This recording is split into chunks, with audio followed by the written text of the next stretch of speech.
Hello everyone, আম তো শেষের পথে এখন। তো কালকে অনেক আম কিনেছিলাম আমরা। এটা কি ছিল যেন, বাড়ি ফোর আম, খুব মিষ্টি ছিল।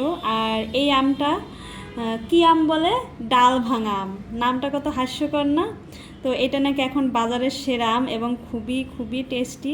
তো আমি এটার এক পিস নিয়েছি, এটার দাম ছিল 250 টাকা করে কেজি, এটা ছিল 90 টাকা। তো এটা আমি একটু কাটবো। তো নামটা শুনেই কেনা, আসলে আমটা কেমন সেটা আসলে জানার জন্য না, নামটার জন্যই বেশি। দেখতে খুবই সুন্দর, তাই না? তো টেস্ট করে বলবো আসলে আমটা সত্যিই কি ভালো কি না। দেখতে একদম দেশি আমের মতো। আমরা যে যখন গ্রামে আম হয়, যে আমগুলো দেখতে যেরকম, সেম সেরকম। অ্যান্ড দেখো ভিতরে অনেক আঁশ, একদম দেশি আমের মতো। গন্ধটাও সেম, তাই না? দোকানদার বলেছে এটা নাকি খুব আলোড়ন সৃষ্টি করেছে। তো তাই আসলে কেনা, একদম ফ্লেভার দেশি অরিজিনাল আম যেগুলো সেগুলোর মতো। ভিতরে অনেক আঁশযুক্ত, আসলে আপনারা দেখতে পাচ্ছেন কিনা আসলে বুঝতে পারছি না। এই যে দেখুন।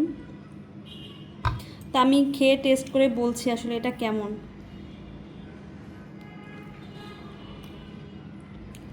না না, আসলে যতটা বলেছে ততটা আসলে ভালো না।